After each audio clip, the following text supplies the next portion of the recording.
तो बच्चों, आज हम लोग बात करेंगे एनिमल टिश्यू। आपका एक टॉपिक है क्लास 9 में। प्लांट टिश्यू आपने पढ़ लिया। एनिमल टिश्यू के बारे में बात करेंगे। एनिमल टिश्यू कहाँ पाया जाता है? एनिमल में पाया जाता है। अगर हम देखें बेसिकली तो एनिमल टिश्यू जो है कुल मेजर 4 टाइप्स के हैं। Epithelial tissue, muscular tissue, connective tissue और नर्वस टिश्यू। तो इपिथेलियल टिश्यू का काम है प्रोटेक्शन, हमारे बॉडी के आउटर सरफेस पे, स्किन पे है। इसके अलावा हमारे जो ट्यूबुलर ऑर्गन है, जैसे एलिमेंट्री कैनाल है, बक्कल कैविटी है, उसकी इनर लाइनिंग में है, ब्लड वेसल्स के इनर लाइनिंग में है, जितने भी हॉलो ऑर्गन्स हैं सबके इनर लाइनिंग में इपिथेलियल टिश्यू है। बॉडी के सतह पे इपिथेलियल टिश्यू है। मतलब कोई भी मटेरियल अगर आपके बॉडी के ऊपर आता है या बॉडी के अंदर जाता है, चाहे बक्कल कैविटी से, चाहे नेजल पैसेज से, ब्लड वेसल से, तो बिना इपिथेलियल टिश्यू को टच किए वो पास नहीं हो सकता।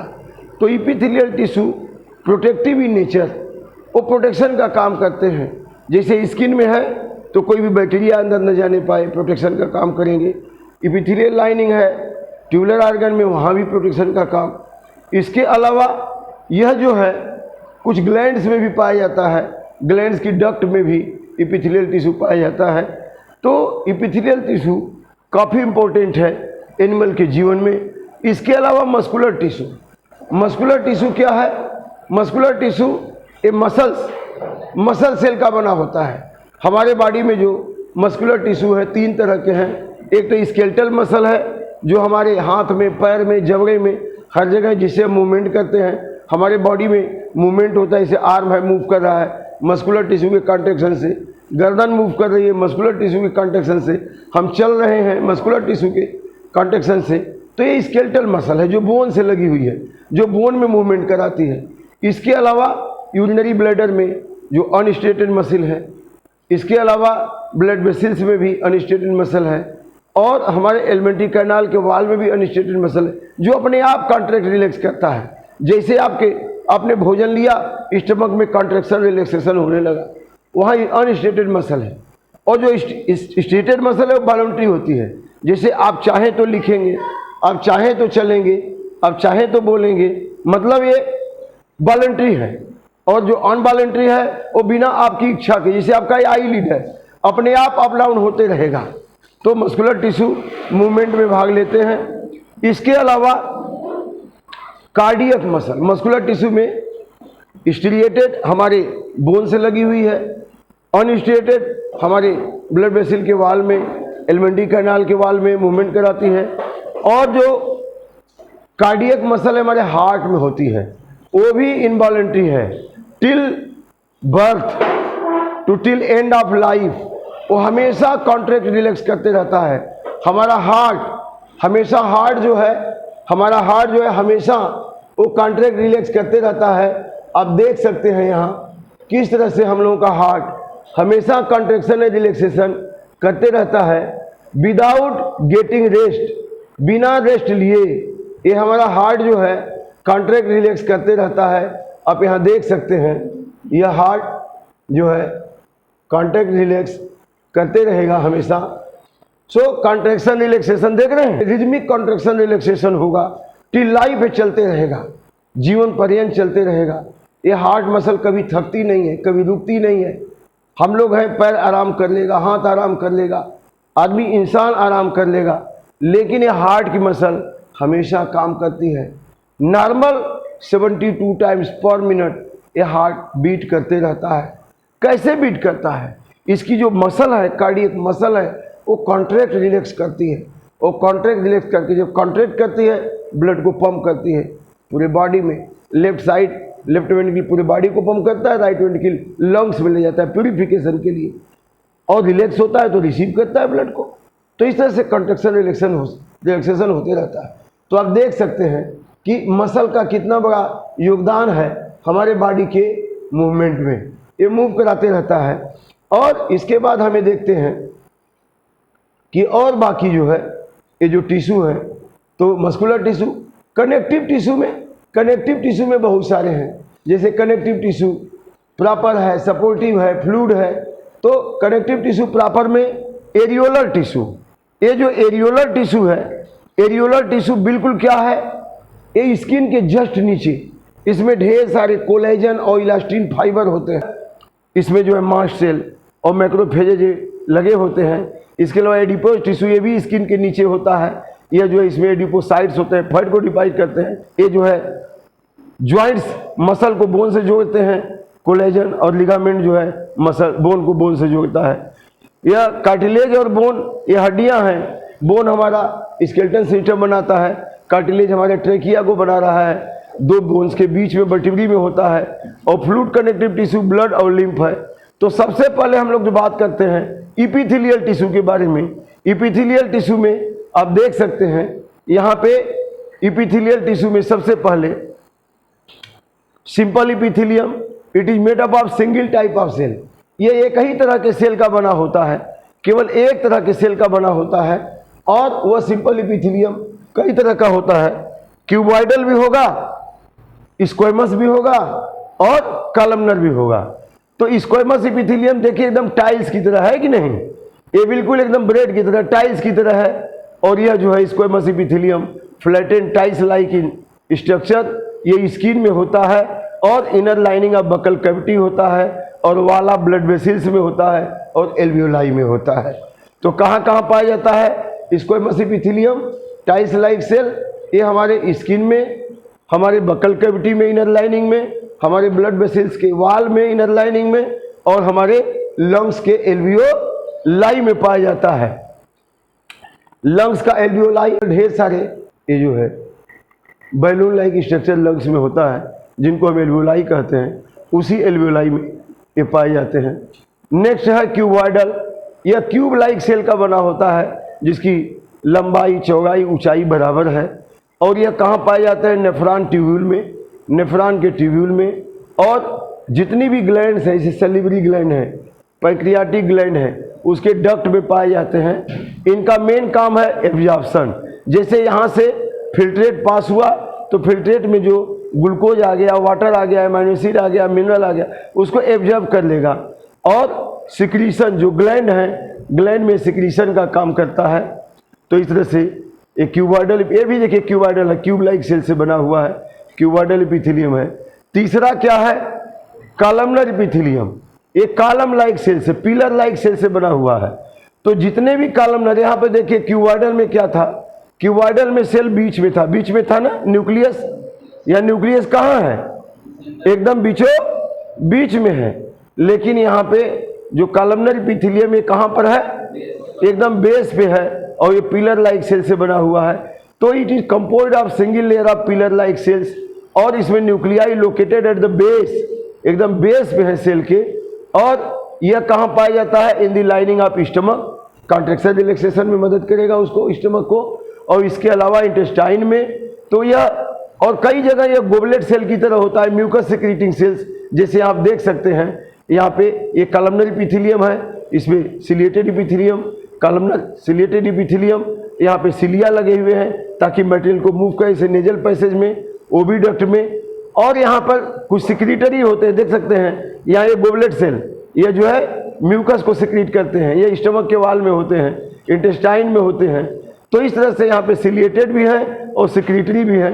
ये गोबलेट सेल्स है, म्यूकस सिक्रीट करते हैं। ग्लैंडुलर इपिथेलियम, ये देखिए वही इपिथेलियम है और यह एकदम ट्यूबुलर बन करके ये बन गया एकदम ग्लैंड की तरह। और ये ग्लैंड सिक्रीट करते हैं सिक्रीशन, जैसे सेलाइवा सिक्रीट करेगा, पैंक्रियाज में पैंक्रियाटिक जूस सिक्रीट करेगा। तो ये ग्लैंड की तरह हो गए, सिक्रीटरी हो गए। हमारे स्किन में एक तरह की ग्लैंड होती है, जिसे सीबेसियस ग्लैंड कहते हैं, स्वेट ग्लैंड भी कहते हैं, पसीना निकलता है, वो भी एक तरह का इपिथेलियम, ग्लैंडुलर इपिथेलियम है। सीबेसियस ग्लैंड आयल निकलता है, कभी कभी नोज के पास प्रेस करे तो थोड़ा आयली सिक्रीशन आता है क्रीम कलर का, तो आयल सिक्रीटिंग स्किन में, जिसका स्किन बिल्कुल ड्राई होता है उसमें आयल ग्लैंड्स कम है, और जिसका है मुलायम होता है उनमें आयल ग्लैंड की मात्रा संख्या ज़्यादा होएगी। तो ये जो है स्किन में भी पाई जाती हैं। ये जो है squamous epithelium, cuboidal epithelium, columnar epithelium. एक और बच गया स्ट्रेटिफाइड इपिथेलियम या स्ट्रेटिफाइड इपिथेलियम। यह कई लेयर का बना होता है, देख रहे हैं कई लेयर इसमें है, तो इसको स्ट्रेटिफाइड इपिथेलियम कहेंगे। It is made up of many layer of cells, इनको हम कंपाउंड इपिथेलियम भी कहते हैं। अब इसके बाद हम लोग बात करेंगे कनेक्टिव टिश्यू। इपिथेलियल टिश्यू के बाद connective tissue. Epithelial tissue ectoderm से बना है, लेकिन कनेक्टिव टिश्यू किससे बना है? मीजोडर्म से। लिखा था ना, मीजोडर्म से बना हुआ है, mesodermal in origin. It plays important role in lining and supporting to the tissue and organ of the body. वह दूसरे आर्गन और बॉडी को कनेक्ट करने में, सपोर्ट करने में, ज्वाइन करने में मदद करता है। इसके अलावा पूरे बॉडी को न्यूट्रिएंट सप्लाई में मदद करता है। अब ये कई तरह के हो सकते हैं, आप देख सकते हैं। एक तो है areolar tissue, adipose tissue, fluid connective tissue, जिसके बारे में आज हम बात कर रहे थे सेक्शन बी में, और बोन्स। ये आप पीछे देख सकते हैं, वहाँ पे स्केलेटन सिस्टम लगा हुआ है, ये बोन्स के बने हुए हैं। इसके बाद कार्टिलेज। कार्टिलेज यहाँ आप जब बोलेंगे यहाँ पे अंगुली रखिए, थोड़ा वाइब्रेशन जैसे मालूम हो रहा है। ये जो ट्रैकिया है ये कार्टिलेज का बना है। हमारे पीठ में जो वर्टिब्रल कॉलम है, वर्टिब्रल कॉलम के बीच में भी कार्टिलेज है। हमारा ये नोज आप देख सकते हैं, अपना नोज ये जो है मुलायम है ना, ये कार्टिलेज यहाँ पे है। एक कान भी मुलायम है, सॉफ्ट है ना, कार्टिलेज है। अगर बोन का बना होता तो अब तक कान आपके पास रहता, कितनी बार गिरे होंगे, पड़े होंगे, तो टूट गया होता। लेकिन इस किसका बना है? कार्टिलेज का। नोज का टिप भी किसका बना है? कार्टिलेज का। इसके बाद बोन्स के ज्वाइंट्स के बीच में, जो हमारी वर्टिब्री के बीच में कार्टिलेज होता है। अगर बोन पे बोन होता, जब आप कूदते उछलते ये आपस में टकराता, यहाँ क्रैक हो जाता, लेकिन दोनों के बीच में कार्टिलेज की पैड होती है। समझ में आ रहा है कि नहीं? तो ये कार्टिलेज जो है सॉफ्ट होते हैं, बहुत हार्ड नहीं होते, लेकिन बोन क्या होती है? हार्ड होती है। ये हमारा एंडोस्केलेटन बनाता है। और टेंडान मसल को बोन से जोड़ता है। ये जो हमारी मसल है ये हमारे बोन से जुटी हुई, किसकी वजह से? टेंडान की वजह से। और हमारी बोन से बोन, यह बोन से बोन जो जुटी हुई है, यहाँ की बोन, यहाँ की बोन, ये किससे? लिगामेंट से। बोन से बोन को कौन जोड़ेगा? लिगामेंट। मसल को बोन से कौन जोड़ेगा? टेंडान। आप जो है हाथ को घुमा लेते हैं, इसका मतलब मसल जो बोन से अटैच है वो मसल कॉन्ट्रैक्ट करते तो हाथ घूम रहा है। इसका मतलब मसल बोन से टाइटली अटैच है। वो किसके द्वारा अटैच है? टेंडान के द्वारा। अब बोन से बोन भी अटैच है, किसके द्वारा? लिगामेंट के द्वारा अटैच है। तो इस तरह से हम इनके बारे में थोड़ा डिटेल में आज पढ़ेंगे। तो एरियोलर टिश्यू आप लोगों ने पढ़ लिया था, स्किन के ठीक नीचे होता है, इसमें मास्ट सेल्स होते हैं, मास्ट सेल होते हैं। देखिए एरियोलर टिश्यू है, एरियोलर टिश्यू में देखिए यहाँ पर एक कोलेजन फाइबर है, सफेद रंग के धागे धागे धागे धागे, और एलो इलास्टिन फाइबर है, मोटे मोटे, और इन धागों के बीच में मैक्रोफेजेज हैं, स्किन के नीचे ही पाए जाते हैं।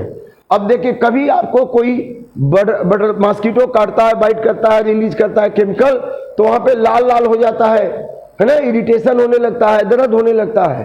क्यों? क्योंकि जैसे उसका केमिकल गया तो वहाँ पे मास्ट सेल होते हैं।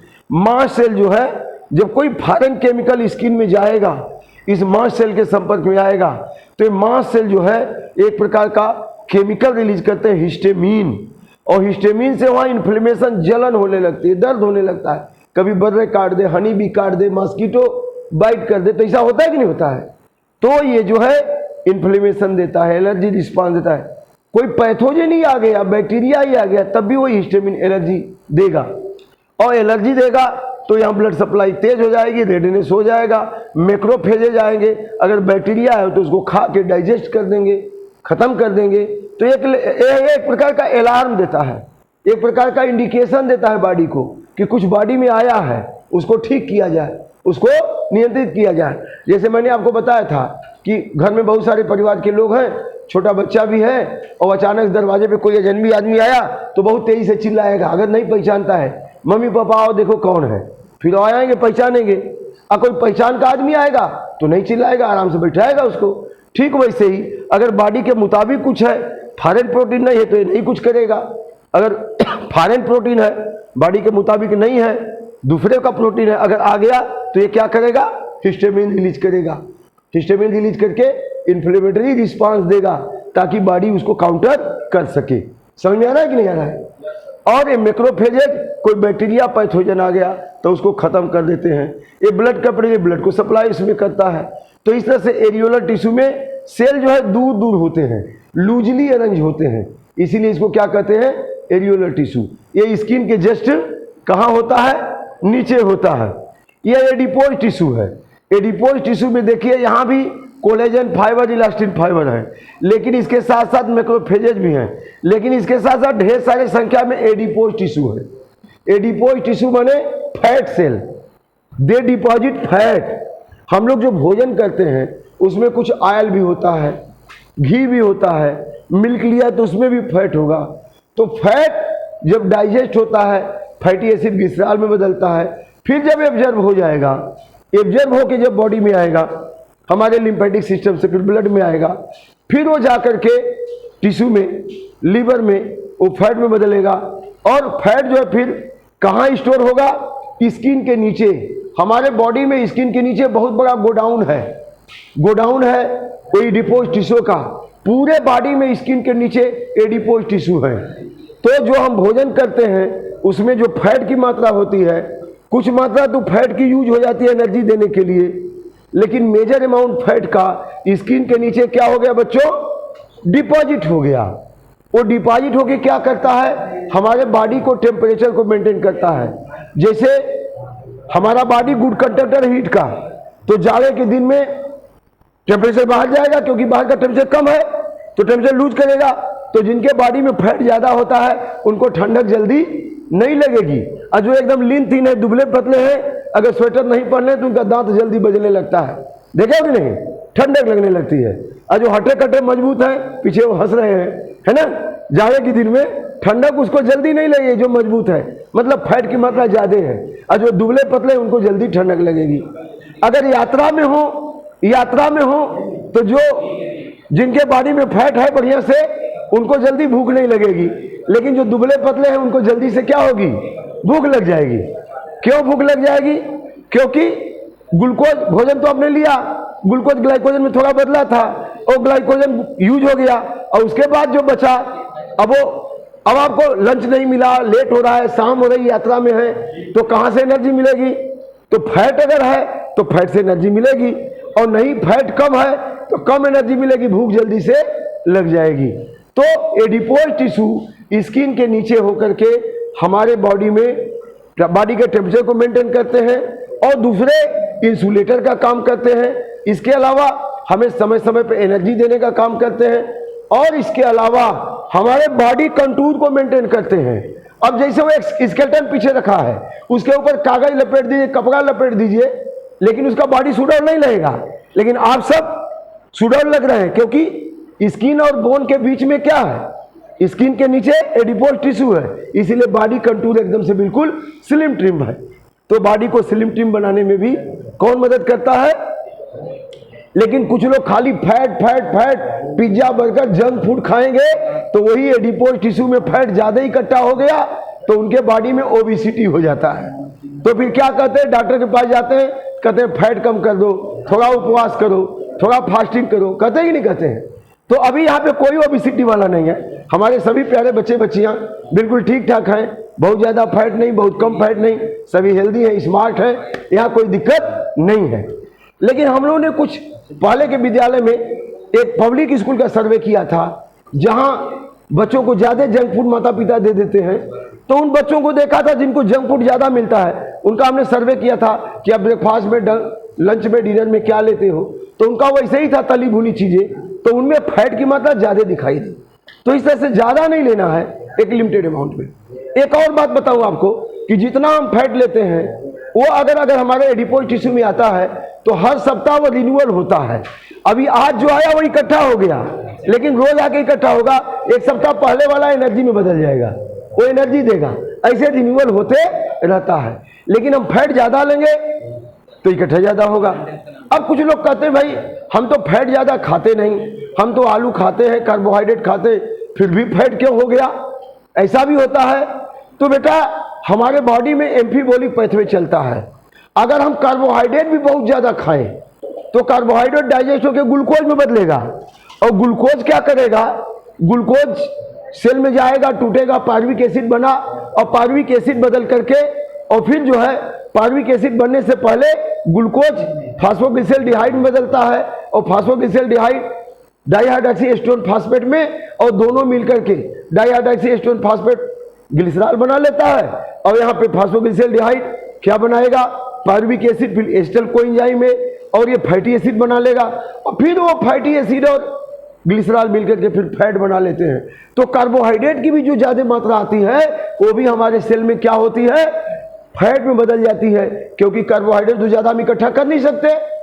किसको इकट्ठा ज्यादा करने के लिए जगह है, फैट को, तो फैट में बदल के वो इकट्ठा हो जाता है। लेकिन यहाँ पे सब लोग ठीक ठाक हैं, बिल्कुल हेल्दी हैं, नाइस हैं, और ऐसे ही स्वस्थ रहिए और पढ़ाई लिखाई करते रहिए। अच्छा, ये तो हो गया फैट के बारे में। अब फैट एडिप स्किन के अंदर किस टिश्यू में फैट डिपॉजिट हो जाता है, एडिपोज टिश्यू में। किस टिश्यू में फैट डिपॉजिट होता है, एडिपोज टिश्यू में। तो यहाँ पे एडिपोज टिश्यू है, कौन सा टिश्यू है, एडिपोज टिश्यू, और कहते हैं एडिपोसाइट।